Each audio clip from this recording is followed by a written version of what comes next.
আসসালামু আলাইকুম রহমতুল্লাহি ওবরকাতুহু। সম্মানিত দর্শক, অবস্থার দৃষ্টিতে মনে হচ্ছে জামাত এবং এনসিপির যারা নেতৃবৃন্দ রয়েছেন তাদের উপর প্রচণ্ড বেগে রাজনীতির যে কালবৈশাখী ঝড় এগুলো ধেয়ে আসছে। গত ১৭ মাসে এনসিপি এবং জামাতের যে সকল নেতৃবৃন্দ রয়েছেন যারা খুব বেশি ভোকাল ছিলেন, কথাবার্তা বলেছেন, বিভিন্ন লোককে আঘাত করেছেন, বিভিন্ন মবের নেতৃত্ব দিয়েছেন, অনেকে দুর্নীতি করেছেন, অনেকে দুর্নীতি করেননি কিন্তু বেয়াদবি করেছেন এবং তারেক রহমান সাহেব থেকে শুরু করে বিএনপির অনেক শীর্ষ নেতৃবৃন্দ সম্পর্কে আপত্তিকর কথাবার্তা বলেছেন। সম্ভবত বিএনপির যারা তৃণমূল পর্যায়ের নেতা কর্মী রয়েছেন তারা তাদের যে বিক্ষুব্ধ মনোভাব এটি খুব দ্রুত তারা সেটা প্রকাশ করবেন, যা কিনা জামাত এবং এনসিপিকে বা ১১ দলীয় জোটের যারা নেতৃবৃন্দ রয়েছেন তাদেরকে বিপদের মধ্যে ফেলে দেবে।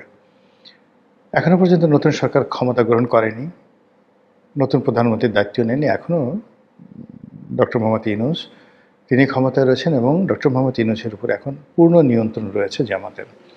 এবং এখন পর্যন্ত প্রশাসনের যে গুরুত্বপূর্ণ পদ পদবিগুলো ডিসিএসপি সচিব থেকে শুরু করে বিভিন্ন ব্যাংক, বিমা, আর্থিক প্রতিষ্ঠান সব জায়গাতেই জামাতের একছত্র আধিপত্য রয়েছে।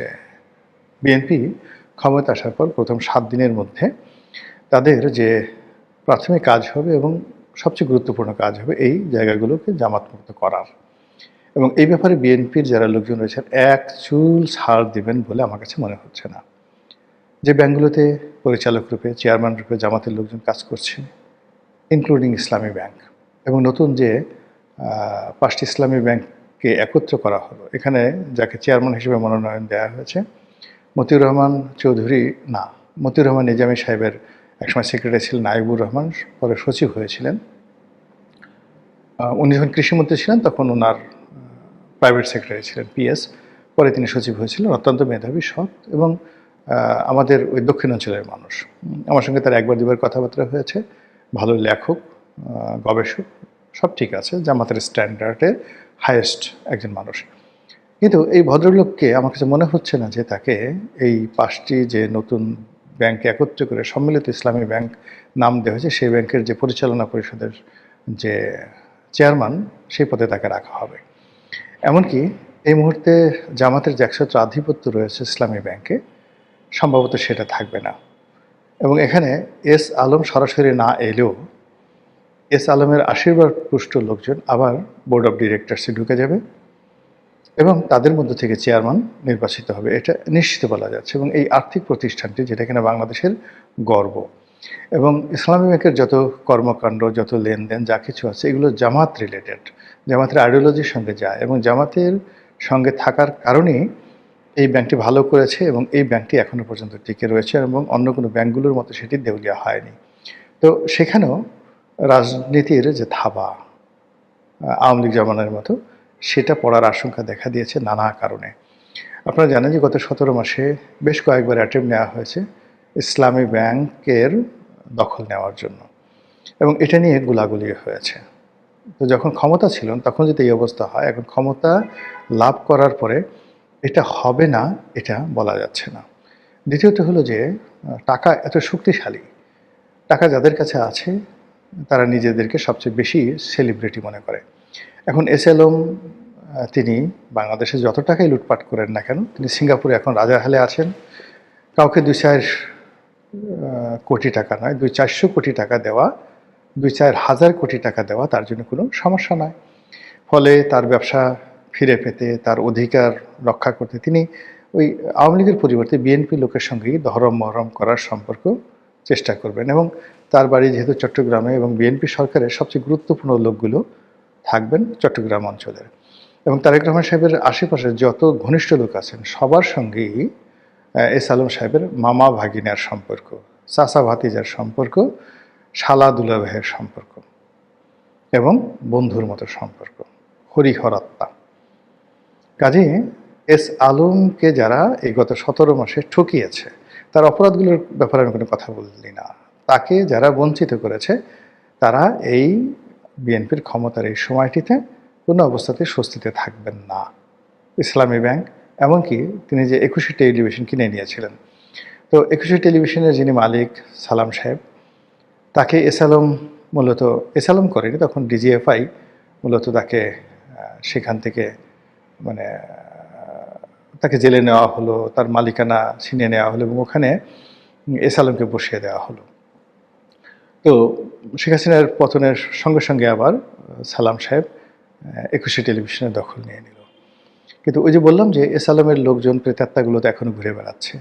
আবার সালাম সাহেব এই বর্তমান বিএনপির অনেকের সাথে তার সম্পর্ক ভালো না, আর এনে একটু ঘাড়তেড়া টাইপের, একটু অন্যরকম। একটা সময় শেখ হাসিনার সঙ্গে তার খুব ভালো সম্পর্ক ছিল। শেখ হাসিনা তাকে অনেক কিছু দিয়েছেন মানে ২১ টেলিভিশনে, কিন্তু শেখ হাসিনার বিরুদ্ধে চোখ উল্টাতে তার দেরি লাগেনি। আবার বিএনপির জমানায় বিএনপির সাথে তারেক রহমান সাহেবের সাথে তার চোখ উল্টাতেও কিন্তু তার দেরি লাগেনি। আবার তার নিজের প্রয়োজনে তিনি একসময় তারেক রহমান সাহেবের গুণগান গাওয়ার চেষ্টা করেছেন, তার মানে ভাষণ প্রচার করতে গিয়ে তিনি সরকারের রোষানল করেছেন। কিন্তু এটা এই মুহূর্তে কোনো এক্সকিউজ হিসেবে বা তার সেফগার্ড হিসেবে, ভ্যানগার্ড হিসেবে কাজ করবে না। কাজ করবে হলো যে এই ২১ টেলিভিশনের মালিকানা নেওয়ার জন্য বিএনপির মধ্যে অনেক মানুষ লোভাতর। এর কারণ হলো এই টেলিভিশনকে কেন্দ্র করে মানুষের একটা আবেগ আছে। এর স্ক্রিনটা এখনও ভালো, সব দিক দিয়ে ভালো, এবং এর যে ইকুইপমেন্ট থেকে অন্য যা কিছু রয়েছে যথেষ্ট সুন্দর। তো এই বিষয়গুলো নিয়ে যারা ৭১ টিভি দখল করেছে, যারা অন্যান্য বেসরকারি টেলিভিশনগুলো গত ১৭ মাসের দখল করেছে, বিএনপির যারা লোকজন রয়েছে, তারা ২১ টেলিভিশন কেন ছাড়বেন? এক। ২ নম্বর হলো যে এস আলমের যে প্রেতাত্মা যদি বিএনপির উপর ভর করে এবং বিএনপির ক্ষমতাধর লোকজন যারা এস আলমের শালা, দুলাভাই, ভাতিজা, মামু এই পর্যায়ে রয়েছেন, তারা যদি বেনামে এস আলমকে আবার এখানে প্রতিষ্ঠিত করতে চান, তাহলে আর এক দফা আব্দুল সালাম ২১ টেলিভিশনের মালিক, তার কপাল পুড়বে এবং সেটা পোড়ার সম্ভাবনা খুব খুব বেশি।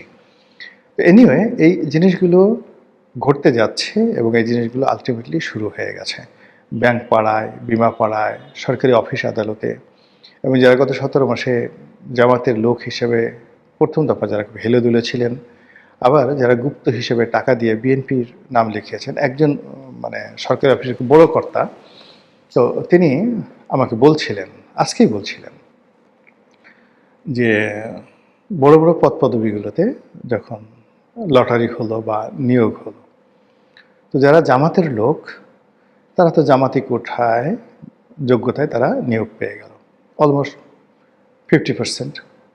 আর বিএনপির কোটায় যারা নিয়োগ পেল, এনসিপির কোটায় যারা নিয়োগ পেল, তারা তো বেসিক্যালি জামাতের বি টিম। তার অন্য যারা জামাতের যারা লোকজন, তারা করল কি রাতারাতি আবার বিএনপি হয়ে গেল।